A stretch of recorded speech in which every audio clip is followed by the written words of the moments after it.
Hello everyone, I am Ronit. Welcome back to my YouTube channel. So I am back with a long video. इस video में मैं बात करूंगा ACL surgery experience in India and the most painful part about the recovery. क्या वो stitches होते हैं, क्या वो ऑपरेशन होता है, क्या वो रिकवरी होती है, क्या वो एक्सरसाइज होता है. I will talk about that. So काफ़ी कमेंट्स में लोग पूछ रहे थे कि ACL रिकवरी में क्या क्या माइलस्टोन्स आते हैं, क्या क्या डिफिकल्टीज आती हैं. एक पूरा प्रोसेस बताओ कि इंडिया में जो ACL सर्जरी का एक्सपीरियंस है वो कैसा होता है. बिकॉज आपको पता है कि हम जो वीडियोस देखते हैं ACL सर्जरी के बारे में, it is from foreign countries जिनका ऑपरेशन करने का और रिकवरी करने की अप्रोचेस हमारे इंडियन एक्सपीरियंस से काफ़ी डिफरेंट रहती हैं. सो आई टॉक अबाउट दैट और मैं अपना एक्सपीरियंस आपके साथ शेयर करूंगा. आज मेरे को surgery today is 27th of September 2025 और मेरी सर्जरी 10 जुलाई को हुई थी 2025. So it's been almost like 2.5 months कि मेरी सर्जरी हुए. तो 1 मिनट में पहले आपको अपनी लेग की कंडीशन बता देता हूँ, then will talk further. So friends, this is how my knee looks 2.5 months after the surgery. You can see ये था जहाँ से सर्जरी वाला जो मार्क है इंसिजन का, वो भी काफ़ी फेड हो गया. ये वाले दो तो अब दिखना भी काफ़ी कम हो गए, ये अभी विजिबल है. So this is how my knee looks. थोड़ी स्वेलिंग रहती है जब मैं एक्सरसाइज करता हूँ उसके बाद. एंड आई नाउ शो कितनी बेंड हो रही है. ये मेरी लेग है, ये इतनी बेंड हो रही है. सिर्फ ये इतना सा डिफरेंस रह गया और 3 महीने तक ये भी पूरा हो जाएगा. 3 महीने इज द आइडियल टाइम जब तक आपकी टाइम पूरी बेंड हो जानी चाहिए लेग आपकी. इसके बाद अब मैं अपनी दोनों टांगों पे यूं खड़ा हो जाता हूँ और I can even perform half squats, heel raises and I have achieved a normal walking gait. अब मैं नॉर्मली वॉक कर लेता हूँ इसके बिना भी. तो फ्रेंड्स, आपने देखा कि 2.5 महीने के बाद मेरी लेग की कंडीशन अब ऐसी है. मैं अपनी लेग को बेंड कर पा रहा हूँ, मैं बिना ब्रेस के भी चल पा रहा हूँ. बट जस्ट बिकॉज मुझे अब, as you guys know, I am an MBA graduate और I am starting for a corporate company as an associate strategic partnership relationship manager. So मुझे अब जैसे जॉब पर जाना होता है तो मैंने अपनी शॉर्ट्स में शेयर किया कि मैं स्कूटी की ड्राइव करना शुरू की है कुछ 2-3 डेज से. तो जब आप घर से बाहर होते हैं ना, तो आपको पता है कि आपकी सर्जरी हुई है. एनवायरनमेंट को नहीं पता कि आपकी सर्जरी हुई है. कोई आपके पास से कैसे निकलेगा, कोई आपसे टकरा जाएगा, कोई रोड पे डैम्प रोड आ गई, आपका पैर मुड़ जाएगा. इसलिए आई विल एडवाइस, जब तक आपके डॉक्टर आपको फुल्ली ब्रेस उतारने को ना बोले, प्लीज़ रश मत करिए और ब्रेस पहनिए, क्योंकि वो आपकी प्रोटेक्शन के लिए ही है. आई नो छोटा वाला ब्रेस पैंट में अगर आप जीन्स पहनते हैं चलते हो, it looks a bit odd. आपको थोड़ा अजीब लगता है वो देखने में, क्योंकि आपका घुटना थोड़ा मोटा लगता है, आप थोड़ा लंगड़ाते हो. बट इट्स ओके, ये आपकी रिकवरी है. एक बार आप ठीक हो जाओगे तो इस सबसे आप गेट रेड हो जाओगे. रश करने के चक्कर में, जल्दी करने के चक्कर में प्लीज़ अपनी जो इतने महीनों की आपने रिकवरी और मेहनत की है उसको वेस्ट मत करिए. क्योंकि काफ़ी लोग मुझसे ब्रेस के बारे में पूछते रहते हैं कब उतारे, और वो अपने रिकवरी के कोई 20-25 दिन में होते हैं. तो it is very early for that. Around 2 to 3 months, first 1.5 month आप बड़ा वाला ब्रेस पहनेंगे और उतना ही टाइम आप छोटा वाला पहनेंगे. You will be very much fit after that. फिर आप उसको खोलेंगे. So getting back to the topic, my surgery experience. So मेरा सर्जरी एक्सपीरियंस शुरू होता है फ्रॉम द हॉस्पिटल इटसेल्फ. मैंने जम्मू के एक अच्छे हॉस्पिटल से, रिनोन हॉस्पिटल रिनोन होने से काम नहीं आता. डॉक्टर काफ़ी रिनोन थे, काफ़ी रेप्यूटेड डॉक्टर थे. तो उनसे मैं मिला, मुझे सर्जरी की डेट दी गई. 10 जुलाई को मेरी सर्जरी थी. 9 जुलाई को मेरे को हॉस्पिटल में एडमिट कर लिया गया. हॉस्पिटल में एडमिशन के बाद उस दिन थ्रू आउट द डे मेरे टेस्ट हुए, मेरे ब्लड टेस्ट हुए, मेरी पास्ट रिकॉर्ड चेक किए, मेरा BP, अपना हार्ट कंडीशन सब चेक किया गया कि कोई इशू तो नहीं. तो सर्जरी वाले दिन कम्स द बिग डे. मैं काफ़ी नर्वस था, झूठ क्यों बोलूँ, काफ़ी एंक्शियस भी था कि क्या मैं दोबारा भाग पाऊँगा, मैं फुटबॉल खेल पाऊँगा. क्योंकि एक एथलीट होने के लिए आपको, मतलब यही थॉट आपके दिमाग में रहता है कि अब मैं अपने स्पोर्ट की तरफ वापस जा पाऊँगा. सो मॉर्निंग में मुझे अराउंड 12 प्री ऑपरेटिव रूम में लेके गया गया, जहाँ पे अपना ड्रिप वगैरह लगाते हैं और NS की जो बॉटल होती है वो आपको चढ़ाना शुरू की जाती है. इट्स लाइक वो एक जनरल वाटर ही होता है जो just to open your veins की जब वो ग्लूकोज और एनेस्थीसिया वगैरह चढ़ाया जाए तो it goes smoothly. So then I went to the comes the big part. मेरे को जब ऑपरेशन थिएटर में ले जा रहे थे, I don't want to demotivate anyone who's going for that. हो जाता है, पता भी नहीं चलता. बट वो जो 10 सेकेंड आप एंटर कर रहे होते हो ना वहाँ पे, वो बहुत मेरे को ऐसे डर लग रहा था. इतना ठंडा रूम होता है साथ में वो वाला, बहुत सारे डॉक्टर्स होते हैं, इतनी सारी मशीन होती है बड़ी बड़ी. उन्होंने मुझे बेड पर लेटाया. लेटाने से पहले उन्होंने मेरी स्पाइन पर, यहाँ पीछे रीढ़ की हड्डी के बीच में, वहाँ पे उन्होंने एनेस्थीसिया का इंजेक्शन दिया, जिससे कि अराउंड 5 to 10 मिनट्स के अंदर मेरी जो लोअर बॉडी है वो पूरी नम होगी, मुझे फील होना बंद होगी. जो एनेस्थीसिया का काम होता है. तो मेरी पूरी बॉडी, अपर बॉडी में मुझे पूरी सेंसेशन थी, लोअर बॉडी वो होगी. फिर मैं लेटा और मेरी सर्जरी 1 से 1.5 घंटा चली, जो मैंने सामने मॉनिटर पे पूरी देखी. डॉक्टर मुझे बता रहे थे he was performing the surgery of course, but the sisters and other male doctors there, they were telling me what's happening all that. So मैंने अपनी सर्जरी, कई लोग ऑप्ट करते हैं कि वो फुल बॉडी एनेस्थीसिया लेके बेहोश होकर करवाएं, बट मैंने एज एन एथलीट बहुत कुछ सहा इन 2 सालों में। सर्जरी के अपना इंजरी के बाद मेरी ACL टीयर हुआ था, तो मैं देखना चाहता था कि मैं ठीक कैसे हो रहा हूँ, तो मैंने पूरी सर्जरी अपनी देखी। सर्जरी खत्म हो गई, मुझे वार्ड में शिफ्ट कर दिया गया, और देन कम्स द पार्ट कि पेन कहाँ कहाँ हुआ। सो मुझे मेरी सर्जरी के बाद जो फिजिकल पेन जिसको बोलते हैं, मेंटल पेन की अभी आगे बात करूँगा, फिजिकल पेन जो मुझे सबसे ज़्यादा हुआ वो हुआ सर्जरी होने के बाद वाली रात को। उस रात अगर आप एक स्केल पे मानो कि 1 से 10 के बीच में पेन है, तो मुझे 8.5 से 9 तक का भयानक पेन हुआ।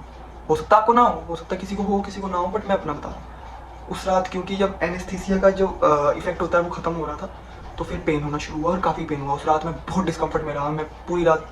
मेरे जो वहाँ पे मेल नर्स थे उन्होंने मेरे ग्लूकोज में पेन किलर्स के इंजेक्शन भी लगाए, बट कुछ हुआ नहीं। But on the brighter side अगले दिन से मुझे पेन ही नहीं हुआ। सर्जरी के अगले दिन सुबह डॉक्टर आए, उन्होंने मेरी पट्टी चेंज की, उन्होंने मुझे खड़े होने को भी कहा, थोड़ा वेट डाल के, और मैं खड़ा हुआ तो मुझे एकदम से डिजी हुआ और मैं गिरने लगा क्योंकि बॉडी काफ़ी कमज़ोर हो गई थी। सो उस दिन के बाद पेन नहीं। देन एक दिन वहाँ रुक के मैं घर आ गया।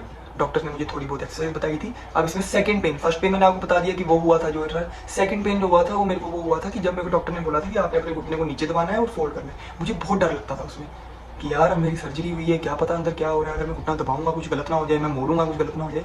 बट वो भी अच्छे से हो जाता है। क्यों? क्योंकि एक पूरा सिस्टमेटिक सा प्रोसेस रहता है। आपके घुटने को कोई ऐसे, it's not made of glass की वो ऐसे टूट जाएगा, वो डॉक्टर्स ने बनाया होता है। गॉड की चीज़ है, बट उसमें अगर कोई एक चीज़ भी हो रही है वो भी बनाई जा रही है डॉक्टर्स के थ्रू, तो उस पर डरने वाला कुछ नहीं है। Then comes 2 things which is swelling and sleep discomfort. ये तीसरी चीज़ है जो मैं इसमें शेयर करना चाहूँगा। शुरू के कुछ दिन में काफ़ी स्वेलिंग रहती है, जिसके लिए मैं एक सेपरेट वीडियो प्लान कर रहा हूँ, छोटी 3-4 मिनट की। बट स्वेलिंग, क्योंकि स्वेलिंग नहीं जाती, स्वेलिंग के लिए आपको जो बेसिक चीज़ें, अपनी टांग एलिवेटेड रखनी होती है पिलो पे, पैर को ऊपर नीचे करके एंकल पंप्स करने होते हैं, और अपने घुटने को पूरा दिन, वो जो आइसोमेट्रिक वाली घुटना दबाने वाली एक्सरसाइज बताई थी मैंने, वो करते रहनी होती है। उससे क्या होता है, जो स्वेलिंग कैसे होती है, आपके घुटने के बीच में ना पानी सा फ्लूइड बन जाता है सर्जरी के बाद। तो आप जब दबाते हो, आइसिंग करते हो, एलिवेशन करते हो, तो उससे ना फैलता है और ख़त्म होता है। ठीक है, तो वो होता है। इसके बाद शुरू के कुछ दिन सोने में बहुत इशू हुआ, क्योंकि बड़ी वाली ब्रेस पहनी हुई थी। रात को टर्न करने में काफ़ी प्रॉब्लम होती थी, लगता था कुछ गलत ना दब जाए या कुछ ना हो जाए। और काफ़ी दिन सीधा सोकर अपनी बैक पर सो के मेरी बैक पेन बहुत हो जाती थी सुबह के टाइम मुझे। तो एक ये रहा। अब सबसे इंपॉर्टेंट चीज़ जो मैं इसमें शेयर करना चाहूँगा, ACL recovery experience in India जो मैं बात कर रहा हूँ, इसमें क्या डिफरेंट रहता है मेंटल पेन और फिजिकल पेन।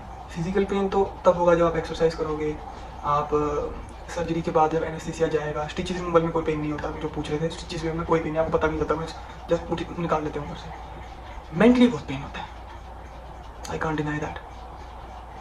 जब आप एक दिन भाग रहे हो, अपने करियर के लिए कुछ कर रहे हो, अपना स्पोर्ट्स खेल रहे हो, और नेक्स्ट डे आप अपने घर पे पड़े और पूरी दुनिया चल रही है, लोग अपने काम पर जा रहे हैं, लोग अपने। अब जो भी इंसान ACL सर्जरी करवाएगा, यहाँ तो वो कोई स्टूडेंट होगा, यहाँ वो कोई वर्क करता होगा, या वो किसी एग्जाम की तैयारी करता होगा, या कोई तो एस्पायरेशन उसमें होगा। और 2 महीने 1.5 महीने घर पर लेट जाना मेंटली एक बहुत डिस्टर्बिंग चीज़ रहती है। आपको अपने गोल की तरफ फोकस नहीं कर पाते। But on the other side मैं एक चीज़ बोलना चाहूँगा, हर उस इंसान को जो ये लाइन मेरी इस वीडियो में सुनेगा कि इट गेट्स बेटर। हर दिन जो आपको लग रहा है कि रिकवरी नहीं हो रही, इम्प्रूवमेंट नहीं हो रही, ये क्या हो रहा है, क्या हो रहा है, वो हर दिन आप इम्प्रूव कर रहे हो, आपको पता नहीं। अब मैं डे 1 और डे 75-76 में करूँ तो ज़मीन आसमान का फ़र्क है। मैं उठ रहा हूँ, मैं चल रहा हूँ, मैं स्कूटी चला रहा हूँ, मैं ऑफिस जा रहा हूँ, सब हो रहा है। बट डे 23 और डे 24 में फ़र्क कम होता है, 24-25 में फ़र्क। So you just have to stay consistent. Consistency is the key. And use this time, I request you all, use this time to connect with your family and friends, जो लोग आपके करीब है। क्योंकि ऐसे आप बहुत लोगों से मिलते होगे, उठते होगे, घूमते होगे, बट जब आपकी सर्जरी होती है तो आपकी फैमिली आपके साथ होती है। आपको बाथरूम जाने में भी इशू होता है शुरू के कुछ दिन, कपड़े चेंज करने में इशू होता है शुरू के कुछ दिन, आप वॉशरूम जाते हो, वॉशरूम बैठना कैसे है, वो सब फैमिली की बात है। सो टेक दिस टाइम, इसको अपॉर्चुनिटी समझो अपनी फैमिली के साथ कनेक्ट करने के लिए, अपने गोल्स को रीथिंक करने के लिए कि मैं लाइफ में क्या चाहता हूँ। अब मैंने इस टाइम को यूज़ किया और मैंने मल्टीपल इंटरव्यूज़ दिए और एक अच्छी जॉब लैंड की। मैं चाहता तो मैं लेटर रहता कि यार जब ठीक हो जाऊँगा तो करूँगा, बट आप ठीक ही हो, आपको कुछ नहीं हुआ है, आप बस रिकवर कर रहे हो। आप अपना कोई स्पोर्ट खेलते थे या नहीं भी खेलते थे, आपको एक इंजरी हुई है, अब आपसे ठीक हो जाए this thing. Then I wanted to talk about one more thing which is that जब आप अपना ट्रांजिशन करोगे from ACL recovery to normal life, जो मैं अभी कर रहा हूँ, तो काफ़ी कुछ चेंज होगा। आपको घबराना नहीं है, आपको डरना नहीं है। अब मैं बाहर जाता हूँ तो मुझे कई बार डर भी लगता है, but it is part of life, अब आगे बढ़ना है। सो मेरा मेन मोटिव ये वीडियो बनाने के लिए ये था कि दिस वॉज द पॉइंट जहाँ मैं आपको बताऊँ कि अब मैंने अपनी सर्जरी के बाद अपनी नॉर्मल लाइफ में शिफ्ट करना शुरू कर दिया है। अब मैं काम पे जाता हूँ और अब मैं वो लाइफ आपको शो करूँगा, मैं आपको दिखाया करूँगा कि मैं ACL में अपना ऑफिस टाइम, अपने फैमिली टाइम, अपना फ्रेंड्स के साथ टाइम और अपनी रिकवरी कैसे मैनेज करता हूँ उसके मैं ब्लॉग्स बनाया करूँगा। मैं अपने शॉर्ट्स और एक्सरसाइज के ब्लॉग तो साथ में चलाऊँगा। वन मोर थिंग एक बड़ी स्मॉल रिक्वेस्ट है जो ये वीडियो देख रहा है, प्लीज़ सपोर्ट थोड़ा, बिकॉज ये रिकवरी करना एक अपने आप में बहुत बड़ा चैलेंज है। बहुत आप मेंटली ड्रेन होते हो, आई नो मेंटली तो ट्रेनिंग है ये, बट आपके ना थोड़ा विजन भी अनक्लियर हो जाती है। तो आई टुक दिस टाइम, मैंने यूट्यूब शुरू किया।